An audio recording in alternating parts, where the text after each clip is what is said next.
So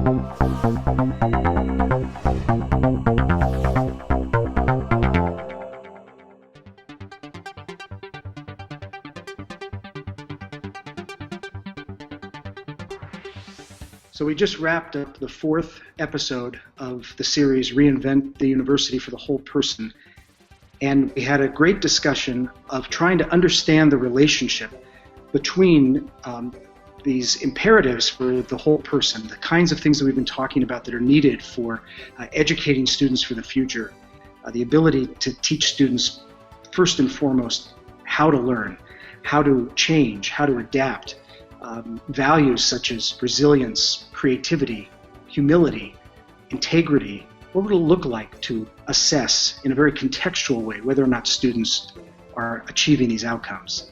The number of tools that are available to assess what we call student learning has jumped from about 24 in the year 2000 to now more than 200. But I dare say, the last time I looked, you're not going to find a tool that describes its purpose to assess whole purpose outcome. The reason we're not very good at measuring it is we haven't invested a lot of time and energy and resources in trying to measure these things.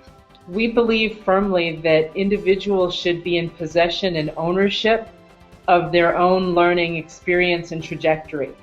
They should be able to self-assess. Here's what I need to know in order to be ready for this work opportunity, this job, this career, communication, creativity, curiosity, common sense, integrity. Those are the things that all employers are seeking out in any kind of employee.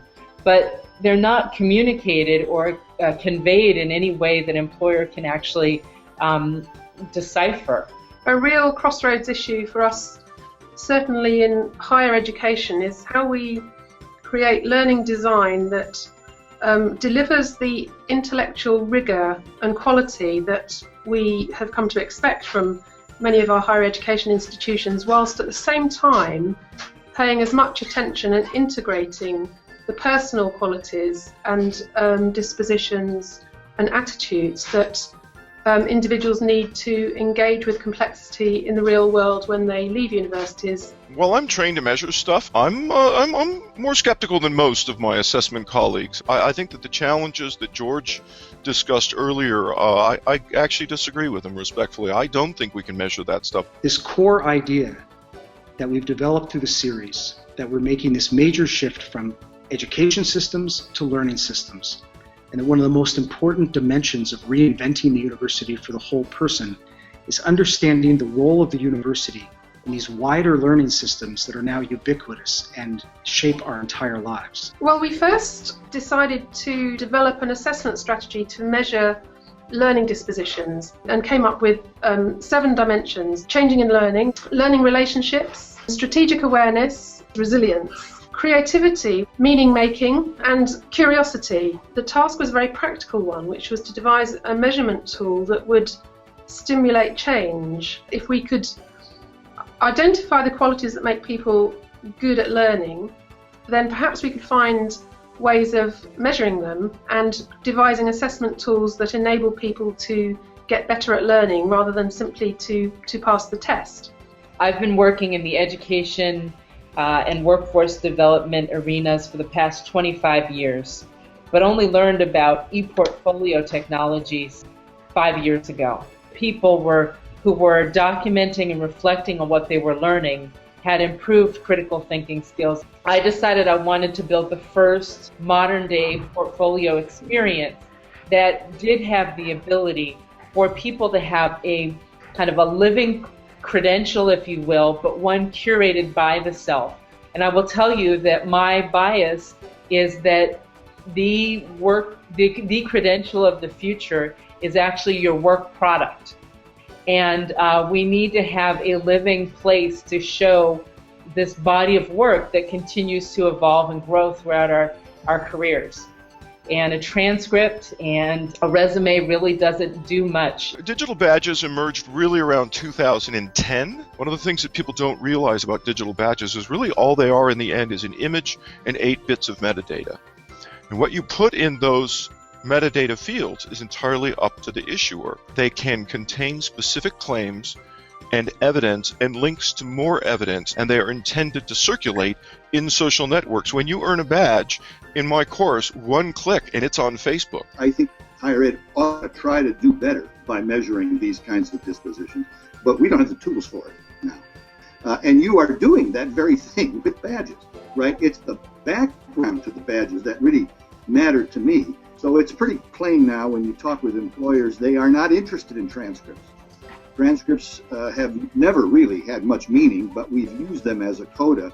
I must be good at this because I've completed the degree. Well, employers now want to know more about what you say you know and what you say you can do with some demonstrable evidence that you can do it.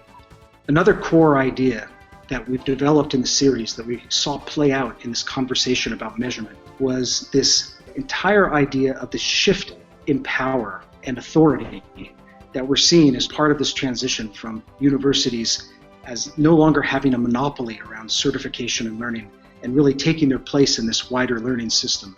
And so it raises all sorts of issues about who has the authority to assess what. Because if I'm talking about my identity, for example, or my purpose, maybe I have more authority to validate that than you do. However, if I'm doing something, say, a mathematics exam or something in the public domain, then the community of mathematicians or medics or engineers have the authority to assess that. There's an ethics around it, and it is about ownership of data. And I think it is paradigmatically different from an authoritarian culture where experts have the right to measure and judge, because it's actually part of a more empowering culture where we are saying, actually, if somebody's going to learn, they've got to understand their own purpose. They've got to be passionate about something. They've got to find an identity and determine their own purpose. And if we can't enable our young people to do that, then we're not going to get deep transformational learning. So there's a paradigmatic shift, I think, that we're actually in the middle of. And it is to do with who has the authority to assess, what are we using the measurements for. It's about internal control versus external control. And we've now alienated many of our faculty colleagues to think about their role in documenting student performance, because they either are choosing to leave it up to this set of external vendors to come up with a tool, and they look askance at those because they know most of those tools don't really tap what it is they're trying to do in their own classrooms. The universities are never going to sacrifice their brand. They're going to fight tooth and nail to protect that. Very few people in the badging community are suggesting that. It's really more complementary. I've witnessed several similar large-scale assessment reform efforts at every university I've been at. Just go absolutely nowhere. I really care deeply about underserved individuals. This open course movement is tremendously important because it's it's really cutting the cost almost to zero for fairly high quality instruction. So to me, it's the synergy between the formal structure and the ability to take these semi-formal opportunities and take advantage of them in the time and place without having to physically move one's body to a classroom or to attend a school. That's the amazing thing that's going to happen, and we're going to see completely new stuff 5 years from now that we practically can't even envision. This idea where we ended up, that we need to find new ways to understand how some objective metrics mix in with these more contextual approaches to assessment, are crucial for the policy questions we're going to take up in the 5th episode, because it's here in this idea of measurement that we link the idea of a whole person education that can be available to all democratically, that it's not just a matter of privilege. Until we can scale really robust assessment of these wider outcomes, we can't talk about a whole person education that's really available to all equitably.